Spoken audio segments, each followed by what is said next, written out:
Hi, good evening. Welcome to week 6. We only have one more week to go. We're coming to you from Thunder Bay tonight. And we have a beautiful painting in the background. Do you want to say a quick word about that? Um, sure. It's painted by an artist from our region called Christian Morso, and he's got work all over the place. And actually, if you go to Lakehead University in the Faculty of Education building, and you walk in the east door, you'll see one of his original pieces hanging right there. So, coming up on week 6, we got an exciting week coming, and this is probably one of the most significant issues, I guess, now in the province, and the talk about principals as lead learners. And we use that a lot. It's kind of bandied about quite a bit. Things like they're co-learners, lead learners. Yeah, the instructional leader. Of course, it's written as instructional leader right in the OLF document. But there's multiple different models of what that could look like. CATS has one vision. If you've been looking through your book, Intentional Interruptions, as well. Fullen also has his own visions of what the instructional leader does, and actually that has evolved for Fullen if you've actually watched it, from someone who's actually in the classroom leading student learning to someone who is not in the classroom as much leading student learning, but rather leading teacher learning and co-learning with them. And then I would venture to say that even folks like Hattie have still yet another vision of what the lead learner looks like. So we've given you sort of an assortment of exercises to do and some of the really key monographs to read on the principal as a lead learner, principal as a co-learner. But one of the really neat things is it's really comes down to a bit of your personal leadership style, your vision as you express it, and kind of how you roll all of that together with your data and where you feel your staff needs to move and their input. So you've got some really fun things to do. Really enjoy 6.3. It's engaging staff videos. It's one of my favorite things to do. I like to spend a little bit of time perusing the TED Talks out there and the YouTube videos and other things that people share with me, both on Twitter. Sometimes people share on Facebook. In fact, I'm using a Facebook shared video tomorrow at my staff meeting because sometimes other folks say it best, and it's just often a really good way to kick things off. Don't always think they have to be just about education. Actually, the last staff video that I used to start our PLC off was Adele, and she was on a talk show in Great Britain, and she's singing in the car. And you may wonder what in the world that has to do with school leadership or co-learning, but the way I spun it was when people feel really comfortable and they're in a space where they feel safe, they'll take risks. And as you saw Adele do Nicki Minaj, so check that video out if you get a chance. So that's what's upcoming. We look forward to reading your posts at that. I just wanted a quick comment as I'm still in part 1, talking about Module 5, the School Improvement Community Connections. That was a pretty meaty one. It was really neat. I'm so glad so many of you talked about, all of you got out of the school council piece. It is very important. There are a lot of legal responsibilities with regard to it, and I will submit I did a general post for everybody. So if you get a chance, go back and read it. But it is one of the things that can kind of make or break, especially if you're starting at a school. It can really make a difference. The relationship you build and build quickly, and the trust you build with your school council. There were lots of posts about issues with school councils that I saw, but lots of positive resolutions to those issues. And I think as you're learning, and I see you continually commenting, it comes down to the relationships and that positive climate you're building. And I did put a post in about communication. I don't think you can over communicate with your school council. No. Always keeping them in the loop. In fact, there was a post actually one of you remarked on, you weren't sure what it meant that the principal's ability to communicate things with the school council wasn't limited to the list in the Ed Act. And that's exactly what it means, is that the Ed Act couldn't nearly foresee everything that would happen in a school or school community. So that gives you a lot of freedom to actually talk with them, consult with them. And really they can be your biggest allies. They can also be a source of great angst and if not taken care of. This PowerPoint that you have at Nita Sakiyama, when I first went to my last school, the first year I was there, she was a school council chair.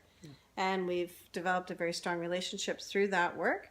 And she's actually the school council president at my daughter's high school now. And so it's just, those are kind of the long-term relationships that you can develop. And even at your school 10 years ago, I still have good relationships with the parents who were on school council. And ultimately, they're your parents, your community members who are there to ensure that the best possible education is being offered to their children. And with their partnership and communication, I think that you can really do some amazing things together. In Ontario, we have something called Pro Grants, Parents Reaching Out Grants, and you can get them for up to $1,000. I always apply for them. Yeah. It's always worth it. And a big part of the worth it conversation for me is the school council talking together about what they want to do to support all the parents in the community, not just the parents who are on the school council.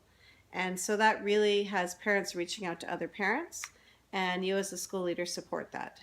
So they're very good opportunities. Yeah, I maintain a really good open door policy with my school council president. She's often in my office, and we know each other well.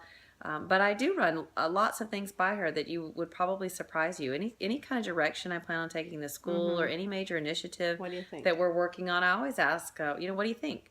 How do you think this fits with where we're going, what we're doing, and what can you add? And it just makes for really good relationships, and it makes for good school leadership, because you've always got a key piece of that parent voice without having to go out always and do maybe large surveys or large data collection pieces. You've really always got that parent voice at your side if you work well with them. And we talk about triangulation. That parent piece is one major piece of triangulation when you're moving your school forward. Okay. Okay. So that's, what else is last week? That was a key one, I think, last week. Yeah. And then we have we've opened up module 7. We have one of our gentlemen. He's off on an outers trip with his students in Atikokan, and I'm assuming into Quetico Park. So I'm sure he's going to have a lot of fun, and I hope the weather's a little bit nicer. Yeah, the rain has stopped. But he'll be leaving Friday. So we've opened up 7 so that he can get into the group earlier.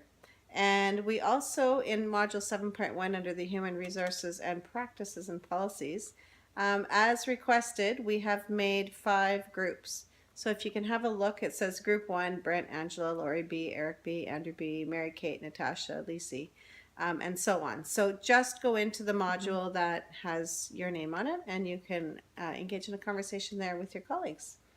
And for 7.2, it's a teacher performance appraisal. All we want you to do is read in that module. There's a whole lot of little videos and pieces to read and know. Those came from Jim. Many of you may have already interacted if you're in Ontario with Jim Strachan from the ministries. Just a really helpful, sort of brilliant fellow. And he sent us several, and they're short, really to the point videos, all about TPA and NTIP. And this is really, just a reading module. So this would be something that you might want to consider actually downloading and saving, because that's one of the first things you do as a school leader. The minute the A comes off your name, the acting, and you can actually start. You often start with new teachers and then TPAs, and this is the time of year where you're finishing them up and getting them out, and they're really important to know those timelines and stick to those timelines. You want to make sure that you honor them, and you want to make sure that there's no technical issues involved in any part of your TPA that you're doing. Just keep it by the book. I guess that's about it for, last one. last year philosophy. Philosophy of education. Many of you have alluded to things along the way about what your personal philosophy is. We've given you an opportunity to look at your emotional intelligence quotient, thinking about some of the different leadership styles. So if you haven't already started pulling together your personal philosophy, I would encourage you to start thinking about it now, because it will be due by the end of next week. And it's really something that you should be spending some time with, bouncing off people that know you. Shoot it over to a colleague and say, hey, what do you think? Most opportunities to apply for jobs require you to submit a personal philosophy of education. Usually they ask you to suit it to the role. So please write your philosophy of education as if you are applying to a VP or principal role, or that you're already in a P or VP role, because that is usually what they ask you to do. And that's a little different than simply talking about your general philosophy of ed. So pay some attention to that. Take the opportunity. We'll provide a little feedback on them, but take the opportunity to practice and hone that as you get ready to go forward. So enjoy the rest of your week. I hope the weather is nice. We're up in Northern Ontario where it's been raining every day. And cold. So we're in like sweaters and socks right now. Yeah. So we're hopeful that's coming for you too. And we will see you next week. All right. Good night. Good night.